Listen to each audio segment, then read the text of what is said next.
আমার চেষ্টা থাকবে এই জনপদের মানুষের আর্থসামাজিক অবস্থার উন্নয়নের জন্য পদক্ষেপ গ্রহণ করা। আপনারা দেখছেন প্রতিদিনের ভোটের আলাপ। প্রতিদিনের বাংলাদেশের মাধ্যমে আমি পটুয়াখালী 4 আসনের সর্বস্তরের ভোটারদের, বিশেষ করে আমার মা বোনদের কাছে আমি আমার সালাম জানাচ্ছি এবং শুভেচ্ছা। আপনি প্রশ্ন করেছেন যে আমি নির্বাচিত যদি হই তাহলে আমি এই জনপদের মানুষের জন্য আমার কি ভূমিকা থাকবে। যদি আল্লাহর ইচ্ছায় এবং এই জনপদের মানুষের ভোটে আমি নির্বাচিত হয়ে জনপদের মানুষের সেবার সুযোগ পাই, তা আমার চেষ্টা থাকবে এই জনপদের মানুষের আর্থসামাজিক অবস্থার উন্নয়নের জন্য পদক্ষেপ গ্রহণ করা। বিশেষ করে আমাদের এই পটুয়াখালী 4 আসনের মধ্যে রাঙ্গামাটি উপজেলার যে ইউনিয়নগুলো আছে এইটা সবচেয়ে বেশি অবহেলিত এবং পশ্চাৎপদ হিসেবে আমি উপলব্ধি করেছি। আগেও আমি জানতাম, তবে বাস্তব কথা মাঠে কাজ করতে এসে আমি যে অবস্থা উপলব্ধি করেছি, এই এলাকার জন্য বিশেষ একটা ভূমিকা আমাদের রাখতে হবে। নদী ভাঙন, কোনো এলাকা আছে নদী ভাঙন, কোনো এলাকা আছে চুরি ডাকাতির উপদ্রব, তারপর চিকিৎসা ব্যবস্থা অত্যন্ত নাজুক। এখানে সরকারি হাসপাতাল এবং বিভিন্ন ইউনিয়নে যে ধরনের থাকা উচিত, যেটা আছে সরকারি, এখানে সেটা নাই। এবং শিক্ষা ক্ষেত্রেও আমরা অনেকটা পিছিয়ে আছি। এই এলাকায় মানসম্পন্ন শিক্ষা প্রতিষ্ঠান নাই, হাসপাতাল, ডাক্তার তারা এখানে থাকে না। এইগুলোর প্রতি আমার বিশেষ লক্ষ্য থাকবে। এবং বিশেষ করে আমাদের এলাকার লোকজন কৃষি নির্ভর, আর কিছু আছে মৎস্যজীবী। সেই কৃষকদের স্বার্থে আমাদের একটা পরিকল্পনা থাকবে যাতে কৃষি উৎপাদনটা আরও বেশি বৃদ্ধি করা যায়। বিভিন্ন ধরনের উন্নত মানের, এমনকি লবণ সহিষ্ণু কিছু ফসল আছে, বীজ আছে, যেগুলোর মাধ্যমে আমরা এই লবণাক্ত জমিতেও আমরা ফসল উৎপাদন করতে পারবো। তো সরকারি এবং বেসরকারি পর্যায়ে উদ্যোগ গ্রহণ করে কৃষি উৎপাদন যাতে বৃদ্ধি করা যায়, কৃষকদেরকে আধুনিক যে কৃষি ব্যবস্থা আছে তার সাথে পরিচয়ের ব্যবস্থা করতে হবে। যেমন জমি বীজ বপন থেকে শুরু করে, যেটা বলি আমরা জমি রোপণ করা, সেটাও কিন্তু যান্ত্রিক পদ্ধতিতে করা যায়। জমি যেমন এখন আমাদের এলাকায় জমি ধান কাটা মেশিনের মাধ্যমেই করে, কিন্তু জমি যে রোপণও করা যায় মেশিন দিয়া, এবং সেটা যে ভালো হয় এইটা অনেকে জানি না। এবং আমাদের সবচেয়ে বড় আর একটা সমস্যা, আমরা অল্প বা যেইভাবে পড়ালেখা শেখার পর আমরা কিন্তু সবাই চাকরির জন্য চেষ্টা করি, কিন্তু বাস্তবতা সবাইকে চাকরি দেওয়া সম্ভব হয় না। যদি তাদেরকে আত্মনির্ভরশীল স্বাবলম্বী করার জন্য কারিগরি শিক্ষাটা আমাদের প্রসার ঘটাতে হবে। আমরা সাধারণ শিক্ষার চাইতে কারিগরি শিক্ষার উপর গুরুত্ব দেব, সেটাও সরকারি বেসরকারি পর্যায়ে।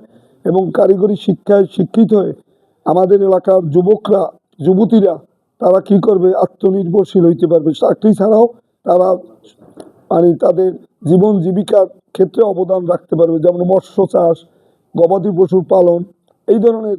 এবং কৃষি ক্ষেত্রে আমরা দেখি কি শুধু জমিতে আমরা ধানই রোপণ করি, এখানে অন্যান্য কৃষি যেমন মুগ ডাইলের চাষ ইদানিং আমাদের দেশে হয়। এছাড়াও ফলের যে আবাদটা, এটা একদম নাই বললেই চলে।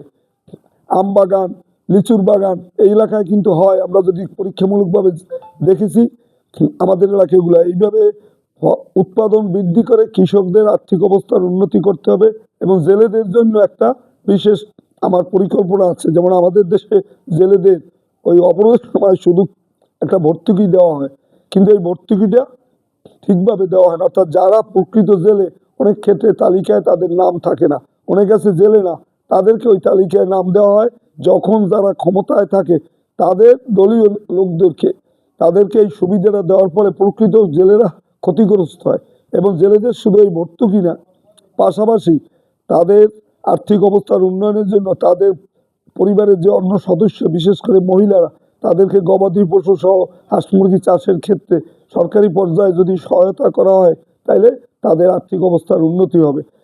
আরেকটা জিনিস সবচেয়ে জরুরি, এই এলাকার লোকজন, এখানে একসময় একটা আদালত ছিল, মামলা মোকদ্দমার জন্য এই এলাকায় বসে ছিল, কিন্তু এখন এইটা পটুয়াখালীতে আছে আমি যতদূর জানি।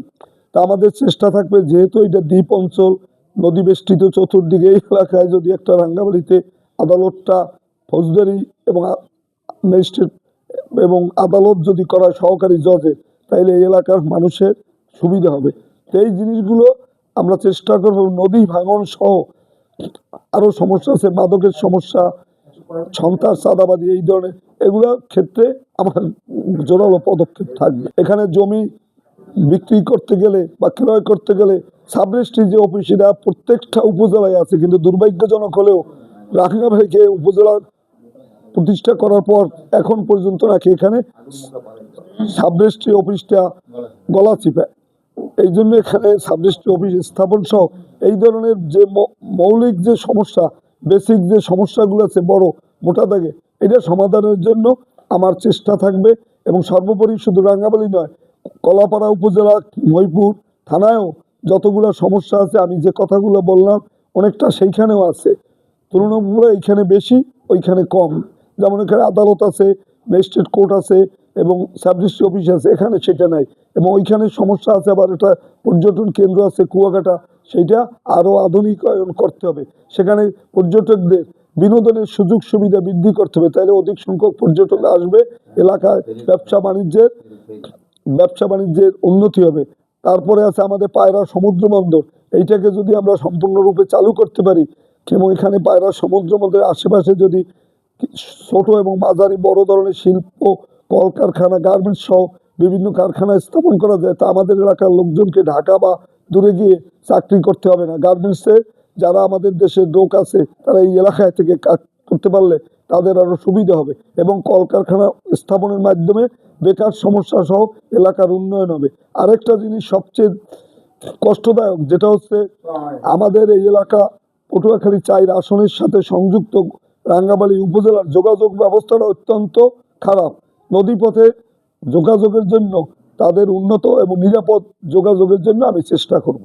মাঠে ময়দানে কাজ করতে গিয়ে কোনো একটি প্রতিপক্ষ রাজনৈতিক দল যারা না, তাদেরকে সর্ববৃহৎ রাজনৈতিক দল হিসাবে মনে করে, কিন্তু দুর্ভাগ্যজনক তারা কিন্তু মাঠে ভোটের ক্ষেত্রে হয়তো পিছিয়ে আছে, যার জন্য তারা ভোটারদেরকে, আমাদের এমনকি আমাদের নেতা কর্মীদেরকে পর্যন্ত ভয়ভীতি দেখাচ্ছে ভোট তাদের পক্ষে দেওয়ার জন্য।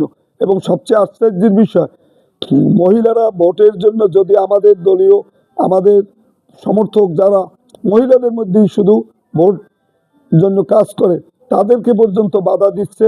তা আমরা বলেছি আমাদের নেতৃবৃন্দকে, এই রাঙ্গামাটিতে কলাপাড়ায় যেখানে আছে, আমরা প্রশাসনের এটা নজরে আনতে চাই এবং এর জন্য ব্যবস্থা নেওয়ার জন্য প্রশাসনকে আমরা অনুরোধ করব।